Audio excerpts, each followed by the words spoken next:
going inwards and looking at like, where are those places in myself that are where there's ruptures, is connected to our work in terms of addressing the current climate crisis.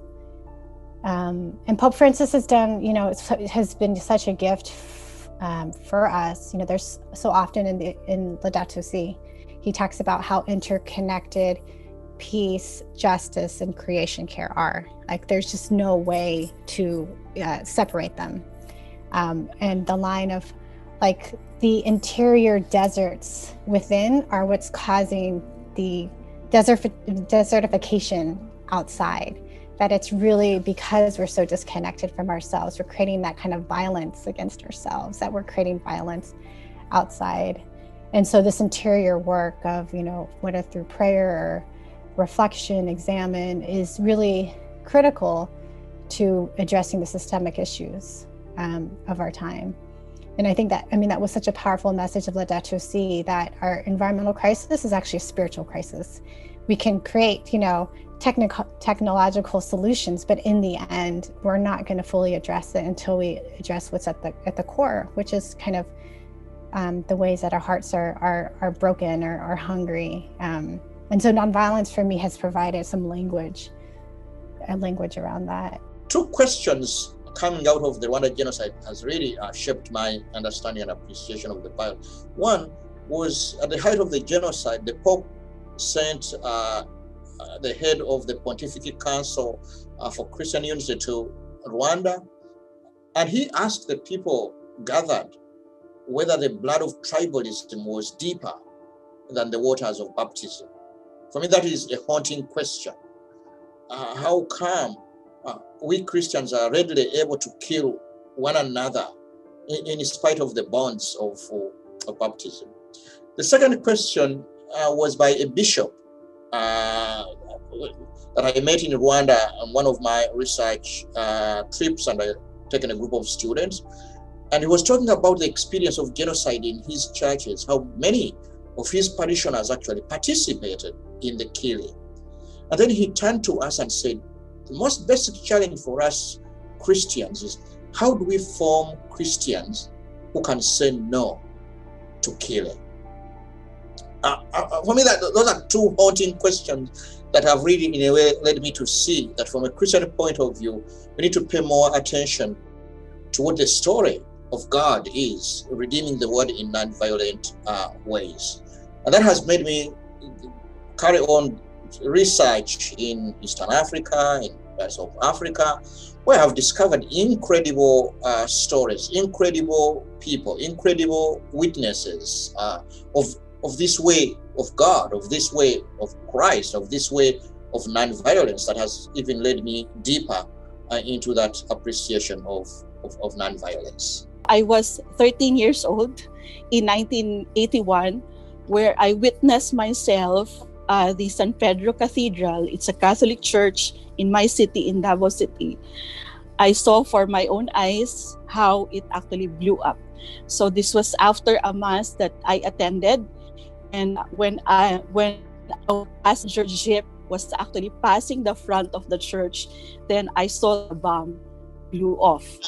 And so that to me was, it's an image and a feeling, an experience that made me ask about, why is this happening in Mindanao?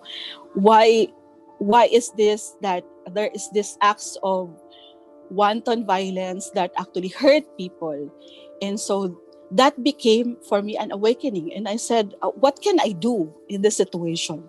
What could be my own contribution in this process of creating an alternative? What are actually alternatives that I can do to actually move towards change in the context of Mindanao? So that has been where my journey has come from. And even until now, it's not a perfect context. We still have a lot of bombings that are happening, but this is also when, after incidents of violence, where you see a lot of people coming together. And I think that's precisely what nonviolence is, that it's not that when we experience violence, we also do violence to others. It's actually awakening in people, in individuals, in communities of what could be ways that we could actually stop this, and even to us, of course, transform this to a level where we see each other now as human beings, and I really hold to that it's precisely that it's really this process of reclaiming back the sacredness of humanity. And one mentor explained to me that in this work there is no monopoly of goodness. We are all good. And so even those who are actually on the other side of the fence, that we treat that other as an enemy or the perpetrator, they do have their own seed of goodness. So if we can touch on that, connect to that, and we'll be able to, that's part of that transformation that we need to do, and we are challenged to do, because it's not easy. It's easier to become angry, to lash out, to retaliate. It's easier to do that, but it takes a lot of love, maturity, and also care to be able to cross that bridge of like, I see the goodness in you, and that goodness in you is what connects me, my humanity, to your humanity. Till I pay a visit to one program CRS was running in Rwanda. And this program was a reconciliation program. And we were trying, that program, our colleagues in Rwanda was trying to rebuild people who were broken, who were psychologically broken during the genocide. And when I went there, during the meeting we had with group of people, there was a lady sitting not far from me who stand up, a whole lady who stand up and say that, my brother, I want to testify something to all of you. You see, me, I have become again a human being the day I decided to forgive this man sitting here. And this man is the one who is his friend. They killed my husband and my sons. And when he was released from the prison, I was suffering. I could not smile because any day I was thinking about revenge. Till the day, by going through a process led by Justice and Peace Commission, I decided to forgive him. And then I went to him at home and said that, I come to tell you that I forgive you. And the day I say that, I feel that something go out from me. All the bitterness I had in me went out.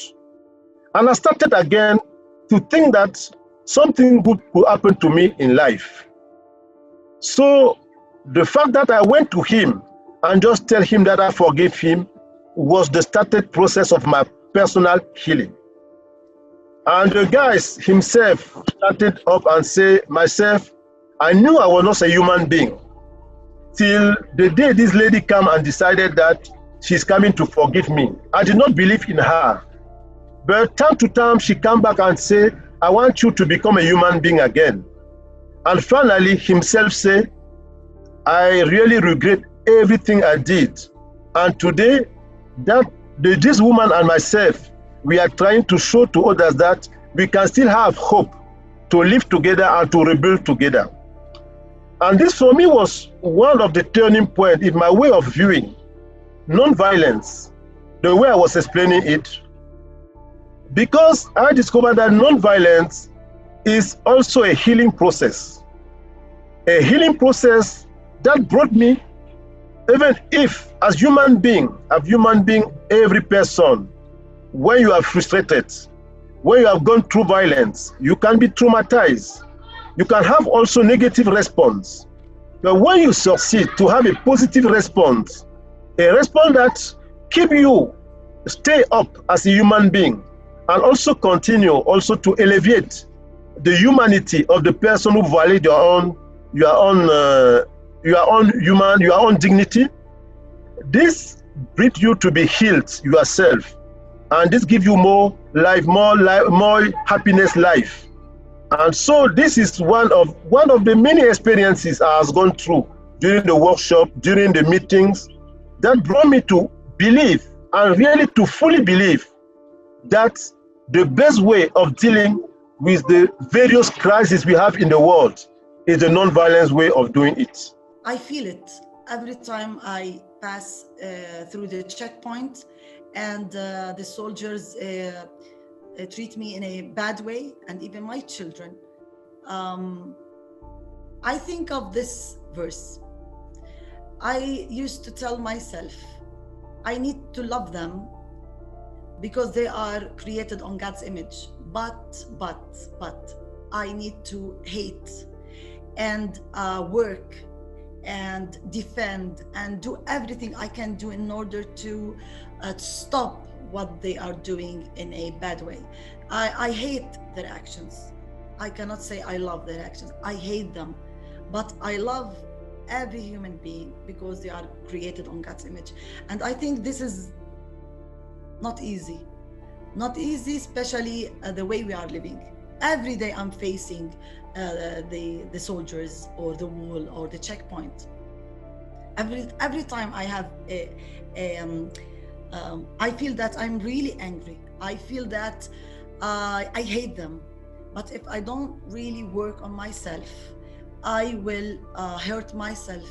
So that's why I want to heal myself by looking for ways how to act, change my way of thinking, change my heart, and then to act. I cannot act if I don't have this faith.